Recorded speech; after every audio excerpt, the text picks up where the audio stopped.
কাজ এগুলো একটা পোস্ট তৈরি হচ্ছে, টাপোসের এই ডিজাইন তৈরি হয়ে গেছে। এগুলো পাত্তিতে জ্বালায় হচ্ছে, কলের টাপের টাপই হচ্ছে সব। এখন টাপের এই কাজ কাটিং হচ্ছে। টাপ কাটিং হওয়ার পরে এবার ডান্ডি জ্বালাই হচ্ছে টাপে।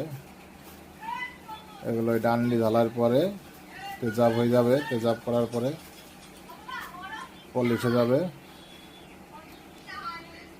এগুলো টাপের ডিজাইন সাজানো হচ্ছে। এই আংটি পলিশ হচ্ছে, পলিশ হওয়ার পরে কাজ ধুলাই হবে। এখানে ব্রেসলেট, আংটি, আলটা স্টিং হচ্ছে।